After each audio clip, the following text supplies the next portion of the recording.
Cette semaine, on examine l'incertitude stratégique dans laquelle Israël se trouve. Et oui, Israël attend avec anxiété les résultats de la tournée diplomatique de Donald Trump dans le Golfe Persique. D'ici la fin de semaine, la balance aura penché vers la paix ou la reprise de la guerre à Gaza. Entre confusion et impuissance, les Israéliens ont l'impression que leur avenir stratégique est suspendu aux décisions du président américain. Et puis ActuJ pose les pieds dans le plat d'une polémique qui remue profondément le monde juif francophone avec la fameuse tribune de Delphine Orvillers où cette dernière dit son refus absolu de l'annihilation d'un peuple pour réaliser, je cite, le rêve de survie d'un autre peuple, Israël en l'occurrence. En réaction, la rédactrice en chef d'ActuJ, Yael Semama, se demande quel état au monde en temps de péril existentiel devrait être appelé à un sursaut de conscience alors qu'il lutte pour sa survie face à des terroristes qui ne revendiquent ni terre ni droit, mais son effacement pur et simple. Tordre le réel, c'est faire fi de la vérité, affirme Yael Semama.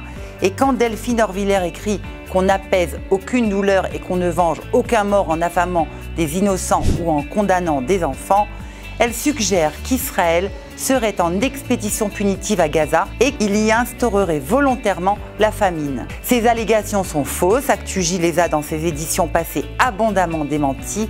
Elles sont dangereuses et elles déplacent les responsabilités de la guerre en dessinant au passage une équivalence entre le gouvernement élu d'un État démocratique et une organisation terroriste. Je vous invite à lire l'intégralité de ce texte qui remet les pendules à l'heure dans l'édition d'ActuJ de cette semaine. Les pages de l'édition israélienne parlent de l'incroyable parcours de la représentante d'Israël à l'Eurovision, Youvel Raphael, et vous proposent comme chaque semaine un agenda des sorties bien rempli.